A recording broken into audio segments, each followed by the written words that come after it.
When RTMS, or real-time media streams, is available for a Zoom meeting, it provides real-time audio, video, transcripts, and event metadata with very low latency.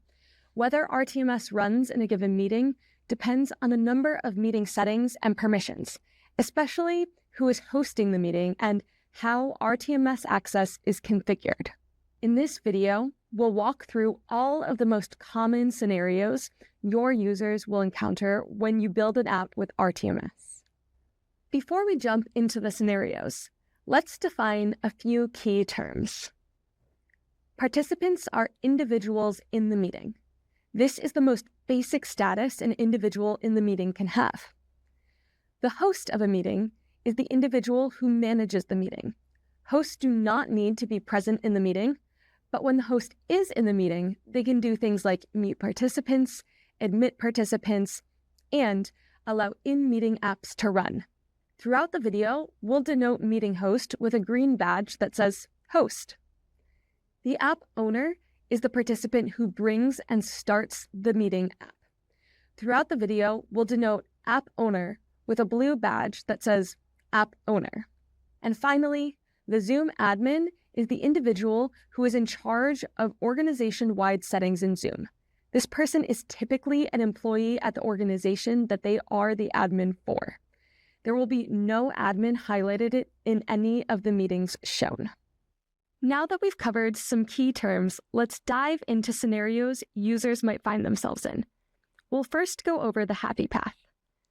Then we'll cover how the host organization's settings can impact RTMS, how the Zoom client can impact RTMS, how the absence of the host can impact RTMS, the control that the host has over RTMS working, the control that the RTMS app owner has, how App Auto Start impacts RTMS, what happens in breakout rooms, and how transferring hosting responsibilities can impact the meeting.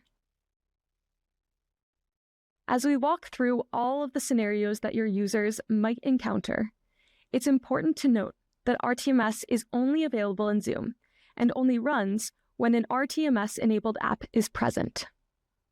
If no one manually or automatically starts a Zoom app that uses RTMS, there is no way for RTMS to stream data.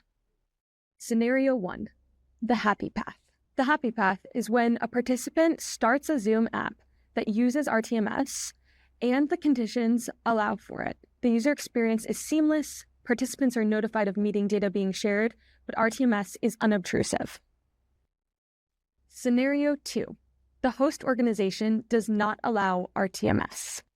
If the host organization admin has disabled RTMS, real-time meeting data isn't available for that meeting. In this meeting, I am the host, and my organization has disabled sharing. Because the organization's admin has disabled RTMS, no RTMS app can receive data, whether the app's owner is the host of the meeting or just a participant. Scenario 3. Unsupported Zoom clients. RTMS requires supported Zoom client versions for both the host and the app owner. If either client is out of date, RTMS won't begin streaming for the meeting. And now, because I'm on an older Zoom client, I no longer get the notification that my app is accessing meeting content. Scenario 4. Host approval is required, but the host is not present. Some meetings are configured to require host approval for real-time access. In those cases, RTMS waits until the host joins and grants approval.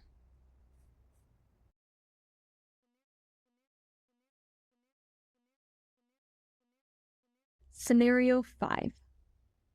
The RTMS app has not yet been approved. When the host settings require host approval to be granted before RTMS is enabled, RTMS remains paused until the host approves the request. Brendan can now see the meeting content in his terminal. Scenario 6. RTMS approval is denied by the host. If the host chooses not to approve, RTMS does not receive meeting data. Both the host and app owner can stop the app after it has already begun collecting data via RTMS. Access isn't fixed at the start of the meeting. If the host disables the app during the meeting, RTMS stops streaming. The host can later approve RTMS access during the meeting. Similarly, the app owner can pause their app during the meeting. If the app owner resumes their app using RTMS later in the meeting, the app will get meeting data once again. Scenario 7. The RTMS app owner leaves the meeting. In most implementations, RTMS assumes the app owner remains present. When the app owner leaves the meeting, RTMS stops. Scenario 8. The host allows a Zoom meeting to start without their presence and auto-starts their RTMS app. When the host allows a Zoom meeting to start without their presence and auto-starts their RTMS app, their app can record the call without ever joining. Scenario 9. The meeting transitions to breakout rooms. When breakout rooms begin, RTMS cannot get data from the breakout rooms. However, when the participants return to the main room, RTMS can receive meeting data. I'm in a breakout room by myself. Brendan is in the main room. Now, he'll join me here in the breakout room in a few moments, and no one will be left in the main room. Brendan has joined me in the breakout room, and now no one is left in the main room. In a moment, I'll return to the main room, and Brendan will stay in the breakout room. As you can see, though, the app at the top is gone. I've returned to the main room, and Brendan is stuck in the breakout room. Right now, Brendan's RTMS app is paused while he is in the breakout room. Now Brendan has returned to the main room, and if we go up to the top, we can see that his app is accessing RTMS data again, no longer paused. Scenario 10. The original host hands off host to another participant. As we've already covered with RTMS, the host is king. However, it should be noted that when the original host transfers the host role to another participant, the rules that the original host set remain intact.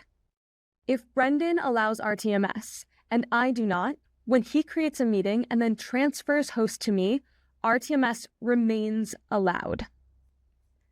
I am now the host, and as you can see, Brendan is still getting data via RTMS.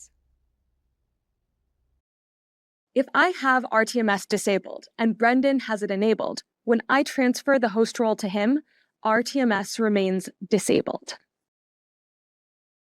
And as you can see, even though I'm the host, I still don't have any access to the meeting data.